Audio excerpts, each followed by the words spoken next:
Legal advocate ચેનલમાં આપનું સ્વાગત છે. બિલ્ડર પ્રોજેક્ટ અધૂરો મૂકીને ફરાર થઈ જાય તો ત્યાં રહેતા રહેવાસીઓને વીજ પુરવઠા વગર રાખી ના શકાય.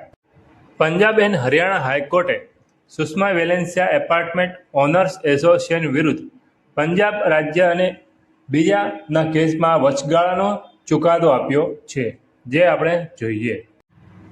પંજાબ અને હરિયાણા હાઈકોર્ટે ઝીરકપુરના સુષ્મા વેલેન્સિયા એપાર્ટમેન્ટના રહીશો માટે મહત્વપૂર્ણ રાહતનો આદેશ આપ્યો. કોર્ટે કહ્યું કે કલ્યાણકારી રાજ્યમાં નાગરિકોને તપતી ગરમીમાં વીજળી વિના રાહ જોવી ના પડે, તેથી કોર્ટે તાત્કાલિક અસ્થાયી વીજ જોડાણ આપવાનો આદેશ કર્યો છે. સુક્ષા ડેવલપર્સના ડિરેક્ટરો કરોડો રૂપિયા ઉઘરાવીને પ્રોજેક્ટ અધૂરો મૂકીને ફરાર થઈ ગયા, જે બિલ્ડરનું લાયસન્સ 2023ના રોજ પૂરું થઈ ગયેલું. આ હાઉસિંગ પ્રોજેક્ટમાં હાલમાં 500થી વધુ પરિવાર રહે છે અને જેમને કાયમી વીજ કનેક્શન મળતું નથી. કોર્ટે કહ્યું કે નાગરિકો કલ્યાણકારી રાજ્યમાં એટલે કે વેલફેર સ્ટેટમાં રહે છે અને વહીવટી તંત્ર કે સિસ્ટમની નિષ્ફળતાના કારણે તેમને આ રીતે અધ્ધરતાલ ન છોડી શકાય. આ આકરી ગરમીમાં નાના બાળકો, મહિલાઓ અને વૃદ્ધોને ટેકનિકલ નિયમો કે કાયદાકીય ગૂંચવણોના બહાને વીજળી વગર ના છોડી શકાય. બિલ્ડરો લોકોને લલચામણી સ્કીમો બતાવી રોકાણ કરાવે છે અને કરોડો રૂપિયા ખિસ્સામાં ભરીને ગાયબ થઈ જાય છે, જેમાં નિર્દોષ ખરીદદારોનો કોઈ વાંક હોતો નથી.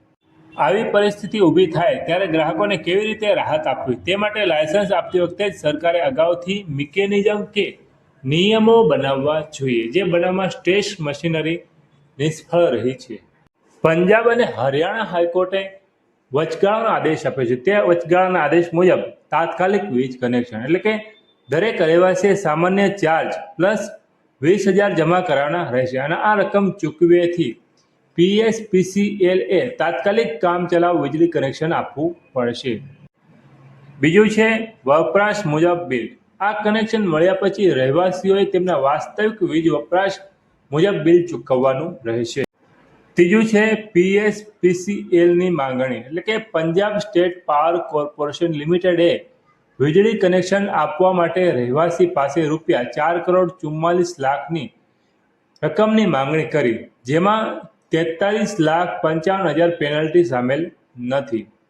ચોથું, રહેવાસીઓની રજૂઆત. રહેવાસીઓએ રજૂઆત કરી છે કે આટલી મોટી રકમ ચૂકવવાની કાયદાકીય જવાબદારી બિલ્ડરની છે, સામાન્ય નાગરિકોની નહીં.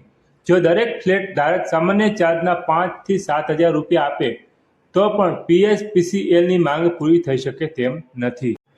કોર્ટે સ્પષ્ટ કર્યું કે આ રકમની જવાબદારી ભાગેડુ બિલ્ડરની છે, રહેવાસીઓની નહીં.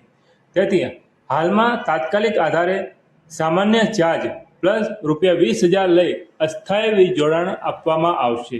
પરંતુ સ્પષ્ટતા કરવામાં આવી કે આ ફક્ત કામચલાઉ વ્યવસ્થા છે અને આ જોડાણો કાયમી કરાવવાનો કોઈ હક અપાતો નથી. વપરાશ પ્રમાણેના વીજળીના બિલની જવાબદારી રહેશે. હાલ આ કેસ પંજાબ અને હરિયાણા હાઈકોર્ટમાં ચાલુ છે, જેની આગામી સુનાવણી 19 જૂન એટલે કે 19/6/2026ના રોજ છે. આપણે આવા જ કાયદાને લગતા વિડીયો તેમજ નવા આવનાર જજમેન્ટ લાવતા રહીએ છીએ. જેથી લીગલ એડવોકેટ ચેનલ સબસ્ક્રાઇબ કરો અને કોઈ પ્રશ્ન હોય તો કમેન્ટમાં જણાવી શકો છો. Thank you. આભાર.